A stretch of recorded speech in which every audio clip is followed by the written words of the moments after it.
Inna awwala ma yuhasabu bihil 'abdu yaumal qiyamah. Yang pertama kali nanti dihisab, dihitung kira pada hari kiamat, salatuhu, salat. Idza salahat, kalau sembahyangnya itu baik, salahal jasadu kulluh, salahal amalu kulluh, maka amal yang lain pun ikut baik. Wa idza fasadat, kalau rusak salatnya, rusak sembahyangnya, fasadal amalu kulluh, maka amal yang lain pun ikut menjadi rosak. Mengapa masjid ini cantik, megah, tegak berdiri? Karena ada tiang yang kokoh. Maka dalam satu hadis ditulis di samping mihrab Nabi, bila tuan-puan pergi sampai ke Madinah, masuk ke dalam taman Raudhah. Di taman Raudhah ada mihrab, tempat Nabi menjadi imam. Pandang mihrab tiang sebelah kiri, ada tulisan hadis, as-salah imaduddin, sembahyang, salat, tiang agama. Mengapa kubah yang besar ini boleh di atas kita? Kerana ada tiang-tiang yang kokoh menjadi penyangga. Maka bila tiang ini rapuh, retak, hancur, na'udzubillah, maka tak lagi bermakna binaan yang agung dan megah. Begitu jugalah dengan ibadah kita. Haji, puasa sunat, zikir, membaca Al-Quran, membina masjid, membantu anak yatim dan fakir miskin. Tak lagi bermakna bila salat tidak khusyuk kepada Allah Subhanahu wa taala. Bagi yang belum salat, maka dia perlu salat. Yang sudah salat, merenungkan makna salat. Yang sudah merenungkan salat, istiqamah di dalam salat. As-salatu imaduddin, fawailul lil musallin. Berapa banyak orang-orang wail, neraka wail bagi dia, celaka dia. Siapa dia? Alladzina hum an salatihim sahun. Orang-orang yang lalai. Bukan saja melalaikan salatnya, tapi dia lalai dalam salat itu sendiri. Oleh sebab itu, Khabbab ibn al-Ath, sahabat Nabi ditanya, "Ya Khabbab, ya, pernah engkau melihat Nabi salat?" Pernah. Kerana dia sahabat Nabi, maka dia memandang Nabi salat. Apa yang kau lihat, wahai Khabbab? Apakah Nabi itu bila salat mulutnya bergerak atau diam sahaja? Maka Khabbab ibn al-Ath menjawab, "Aku melihat mulut Nabi bergerak." Dari mana engkau tahu mulutnya bergerak? Andai solat zuhur, asar, tetap mulutnya bergerak. Bismillahirrahmanirrahim. Alhamdulillahirabbil alamin. Arrahmanirrahim. Maliki yaumiddin. Hamsah, begitu disebutkan oleh Al-Habib Hasan As-Saqqaf dalam kitabnya Sahih Sifat Salat Nabi. Mulut bergerak, hamsah. Lalu kemudian ketika Khabbab ditanya, "Dari mana engkau tahu bahwa mulut Nabi itu bergerak?" Khabbab menjawab, "Bittirabi lihyatih, kerana aku melihat janggut Nabi bergoyang." Janggutnya bergoyang kerana mulutnya bergerak. Kerana mulut bergerak, dagu ikut bergoyang dan janggut Nabi pun bergoyang. Begitulah Nabi mengucapkan lafaz-lafaz. Mulut menyebut, hati mengingat, pikiran mengagungkan. Ada 3 kiblat. Kiblat dada ke arah Ka'bah, fawalli wajhaka syatral Masjidil Haram. Kiblat mata ke tempat-tempat sujud. Dan kiblat hati kepada Allah Subhanahu wa ta'ala. Saat itu sempurnalah gerak mata, gerak hati, gerak dada. Dada menghadap Ka'bah, mata menghadap tempat sujud, dan hati selalu mengingat Allah Subhanahu wa ta'ala. Sama seperti driver yang membawa kereta. Saat itu dia mungkin lalai, lupa, mengantuk, dia balik ke tengah jalan. Sama seperti seorang pemuda yang membawa kendaraan. Manakala dia lupa dan lalai, boleh jadi dia terperosok, tapi dia balik ke pangkal jalan. Begitu jugalah agaknya. Manakala kita pasang niat, usalli fardal maghribi, salasa raka'atin, adaan, ma'muman, lillahi ta'ala. Kita dalam keadaan khusyuk, tapi manakala kita angkat Allahu Akbar, dia mula agak lari ke kanan. Dia pun berbelok ke kiri, kita luruskan balik. Wajjahtu wajhiya lilladhi fatara as-samawati wal arda hanifan musliman wa ma ana minal musyrikin. Manakala dia agak pergi jauh, balikkan ke pangkal jalan. Inna salati wa nusuki wa mahyaya wa mamati lillahi rabbil alamin. Membaca ta'awuz dianjurkan idza qara'tal Qur'an. Bila engkau baca Quran, fasta'iz billah, mintalah perlindungan kepada Allah. A'udzu billahi minasyaitonir rajim. A'udzu billahi as-sami'il 'alim minasyaitonir rajim. Bismillahirrahmanirrahim. Berdialog, berbicara dengan Allah Subhanahu wa taala. Alhamdulillahi rabbil alamin. Allah menjawab, hamidani 'abdi, hambaku sedang memuji aku. Ar-Rahmanir Rahim, asna alayya 'abdi, hambaku sedang memuliakan aku. Maliki yaumiddin, Apa jawab Allah? Majjadani abdi, hambaku sedang mengagungkan aku. Iyyaka na'budu wa iyyaka nasta'in. Apa jawab Allah? Sa'alani abdi wa lahu ma sa'al. Hambaku meminta kepada aku dan dia mendapatkan apa yang dia pinta. Maka kadang ada orang satu nafas dia buatkan satu ayat, walaupun salat zuhur, walaupun salat asar. Bismillahirrahmanirrahim. Alhamdulillah rabbil alamin. Arrahmanirrahim. Dia ingin merasakan khusyuknya dalam salat, mengingat kepada Allah SWT. Ada orang yang satu ayat dia buat satu nafas, tapi ada juga orang yang boleh satu nafas Fatihah dengan ayat sekali. Maka mudah-mudahan kita tetap merasakan manisnya bacaan ayat-ayat salat, merasakan kebersamaan dengan Allah. Maka dalam maqam yang paling tinggi, Islam, iman, ihsan, sesuai dengan pertanyaan Jibril alaihissalam, ma huwal Islam? Anta syahada an la ilaha illallah wa anna Muhammadar Rasulullah wa tuqimas salah wa tu'tiyaz zakah wa tasuma Ramadan wa tahujjal baita in istata'ta ilaihi sabila. Wa mal iman? An tu'mina billah wa malaikatihi wa kutubihi wa rusulihi wal yawmil akhir wa biqadri khairihi wa syarrihi. Puncanya adalah wa mal ihsan? Apa jawab baginda sallallahu alaihi wasallam? Anta abudallaha ka'annaka tarah. Kau sembah Allah seakan-akan engkau memandang dia. Fa illam takun tarah la tudrikul absar wa huwa yudrikul absara. Dia tak dapat dipandang oleh mata, tapi matalah yang dipandang oleh dia. Andai engkau tidak melihat dia, maka dia yang sedang memandang engkau.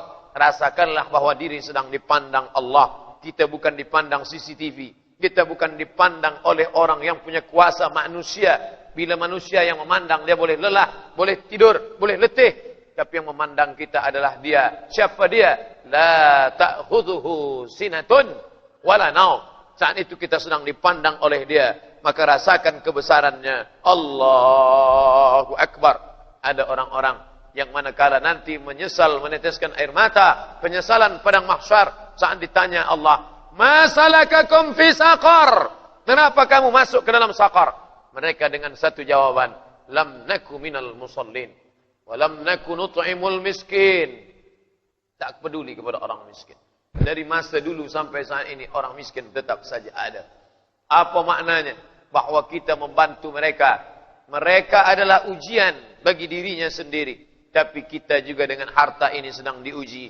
Apa kata kita dengan orang miskin? Sabarlah engkau, kerana engkau diuji. Orang miskin berkata dan menjawab, aku sabar dengan kemiskinanku, aku sudah berusaha, tapi engkau juga sedang diuji dengan harta yang ada padamu. Banyak orang menganggap bila dia sakit, dia sedang diuji. Bila dia miskin, dia sedang diuji. Bila kebakaran, dia sedang diuji. Bila kehilangan, dia sedang diuji. Bila kematian, dia sedang diuji.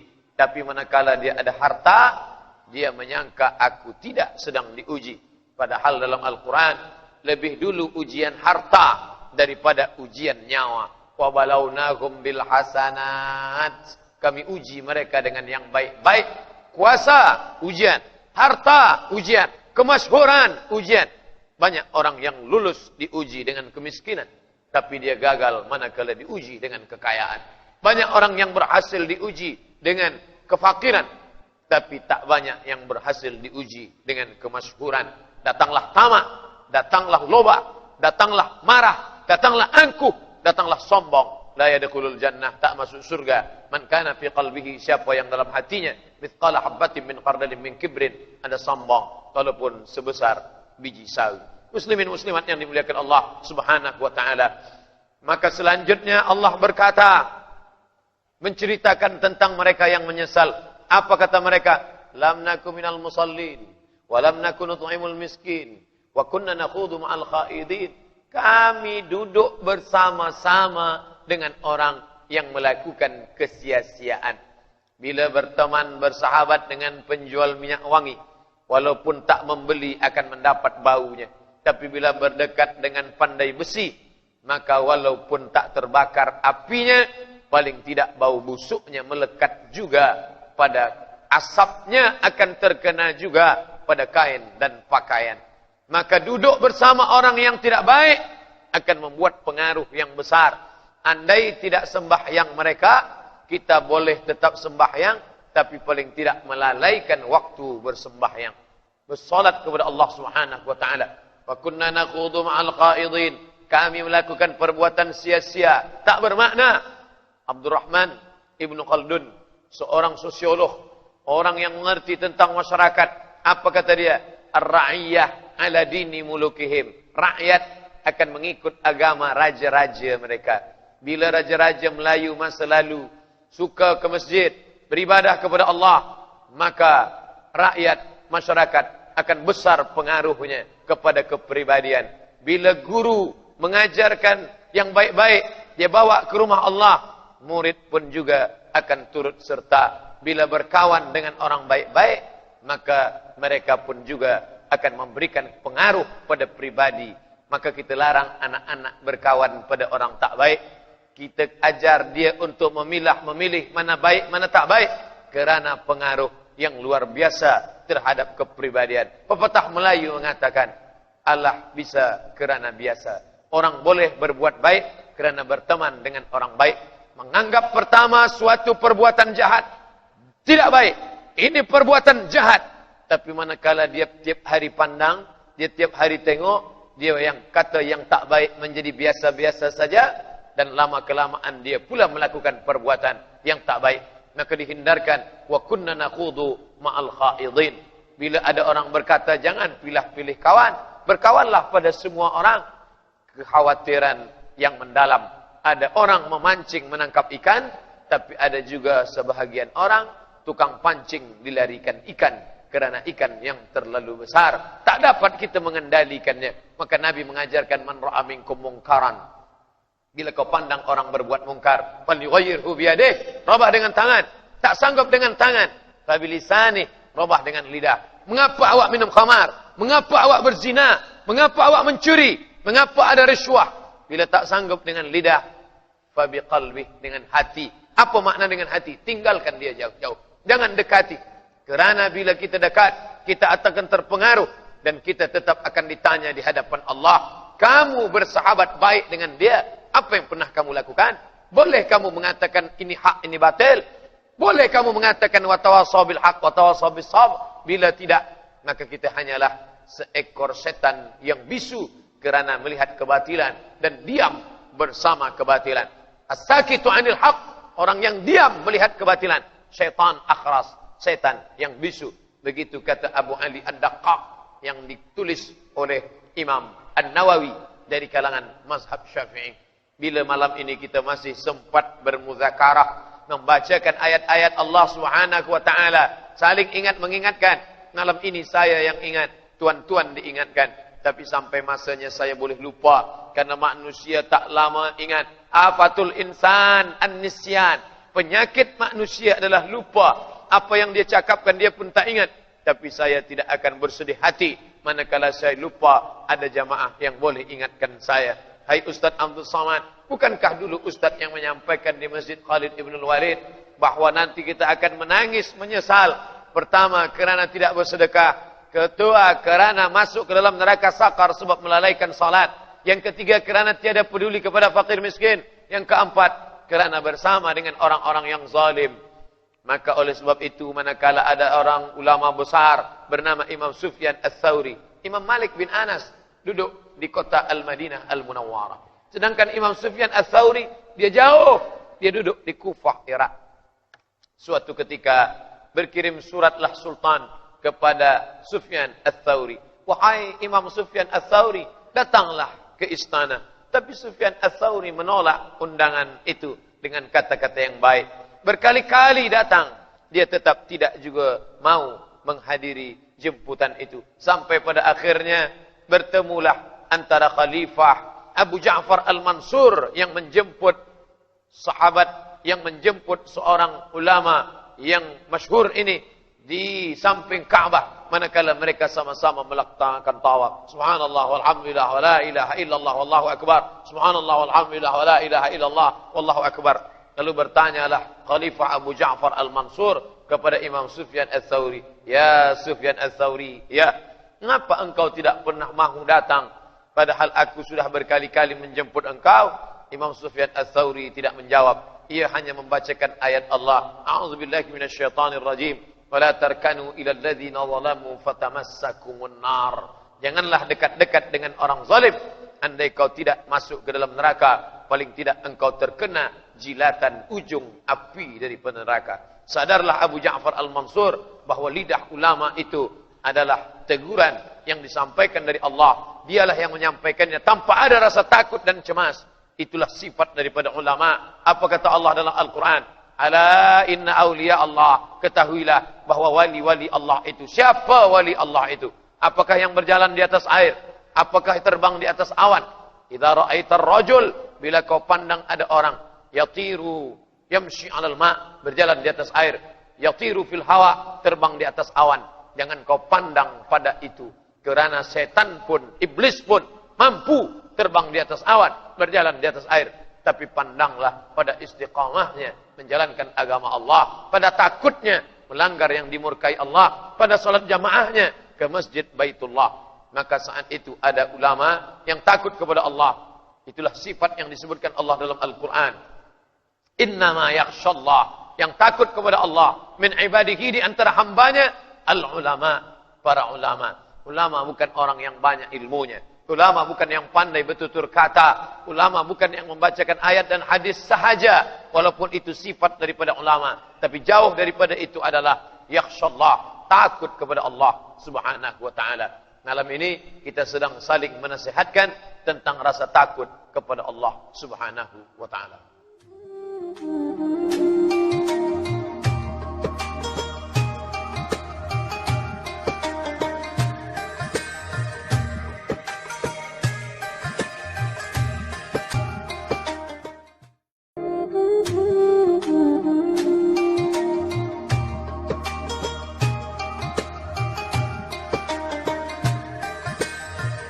Inna awwala ma yuhasabu bihil 'abdu yaumal qiyamah. Yang pertama kali nanti dihisab, dihitung kira pada hari kiamat, salatuhu, salat.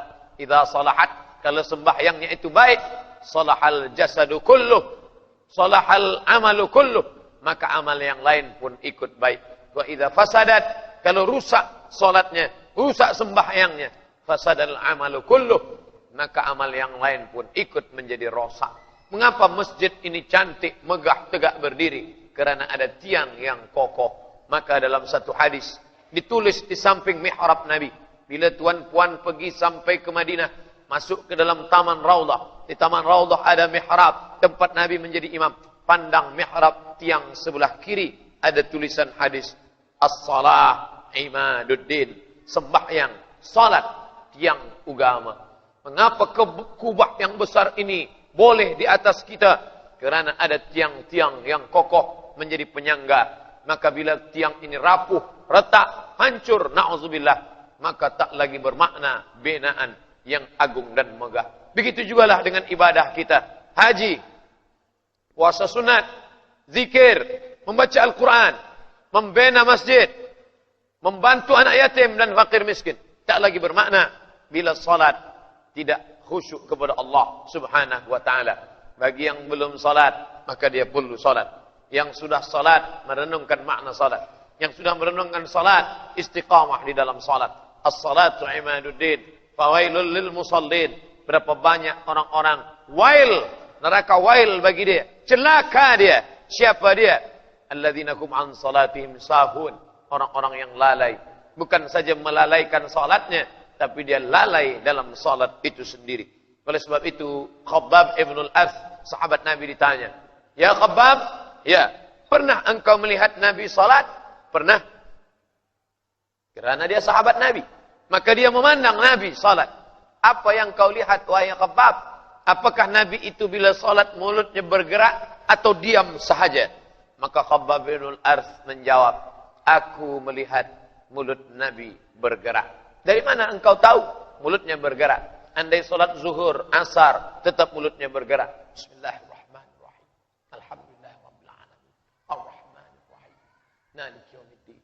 Hamsah, begitu disebutkan oleh Al-Habib Hasan As-Saqqaf dalam kitabnya Sahih Sifat Salat Nabi. Mulut bergerak, hamsah. Lalu kemudian ketika Khabbab ditanya, "Dari mana engkau tahu bahwa mulut Nabi itu bergerak?" Khabbab menjawab, "Bittirabil